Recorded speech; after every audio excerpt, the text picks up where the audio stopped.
अच्छा अच्छा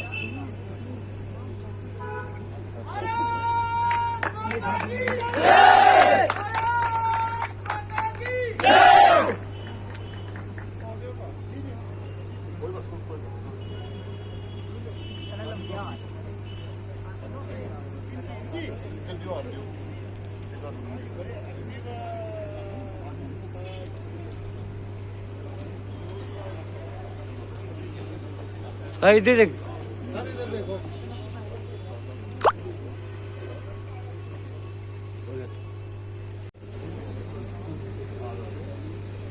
इधर हो गया सर।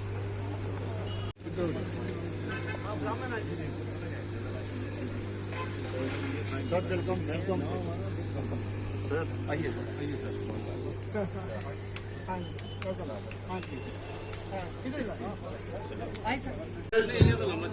जनाब डिप्टी कमिश्नर रजौरी और मंच पर तशरीफ लाए तमाम एडमिनिस्ट्रेशन के डिग्नेटरीज और के शुभ मौके पर मेरी तरफ से या मेरे ऑर्गेनाइज कमेटी को आप सबको मुबारक देते हैं। आज कर रहे झंडा बुलंद किया था उस झंडे को आगे बढ़ाने के लिए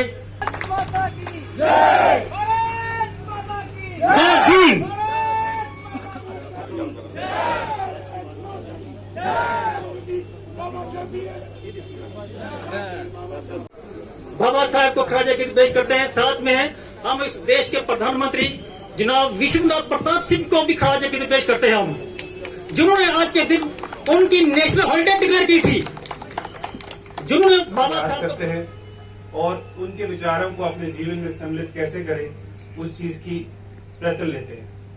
तो बाबा साहेब की शख्सियत के बारे में जितना कुछ कहा जाए उतना कम है, लेकिन उनकी आज जयंती है तो कुछ बातें मैं उनके बारे में बताना चाहूंगा।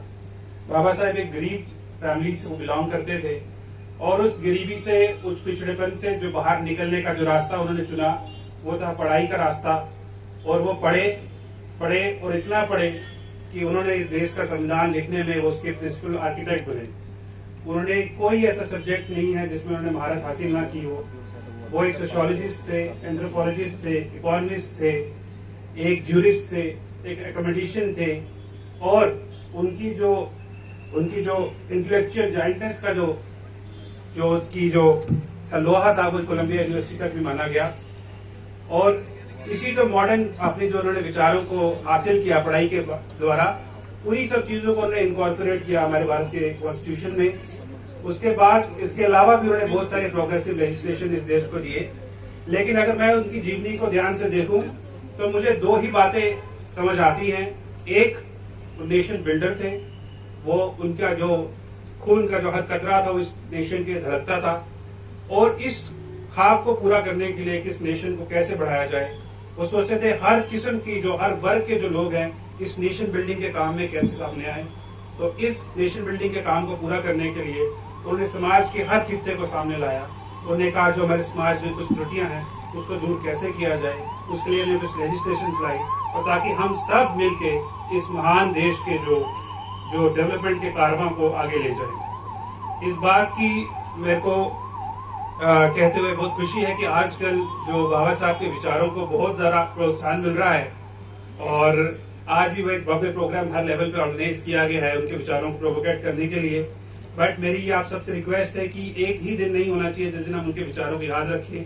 हर दिन उनके विचारों को हमने याद रखना है ताकि इस देश की जो प्रोग्रेस है, इस देश की जो अखंडता है, इस देश की जो हमारा जो सपना है, हमारे मोदी साहब का सपना है, हमारे प्राइम मिनिस्टर ऑनरेबल पीएम का सपना है कि हमारे देश को नंबर 1 बनाना है पूरी दुनिया में, तो उस चीज के सपने को भी हम कैसे पूरा कर पाए।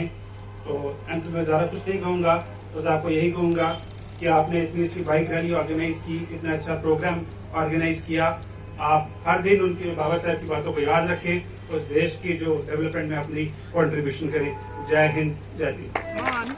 जीवन भर जाति के नाम पे सहा अपमान सबको भी मुबारकबाद पथ देना पर चाहती चलती हूँ। बाबा जी को मेरा मंच कोटि पे कोटि बहुत बड़ी प्रणाम। बड़ी हस्तियां हैं, टाइम शॉट मिला है क्योंकि सामने हर साल जैसे यहाँ पे फंक्शन ऑर्गेनाइज किया जाता है, इस साल भी यहाँ बाबा जी का 110वां जन्म दिवस बहुत ही हर्ष और उल्लास के साथ मनाया जा रहा है, जिसमें हमारे चीफ संघर्ष की बात चल रही है, विकास कुंदन जी डिप्टी कमिश्नर वो हैं और भी हमारे अन्य अतिथि आए हुए हैं। इसमें प्रोग्राम में हमने सबसे पहले जो है एक बाइक रैली निकाली गई।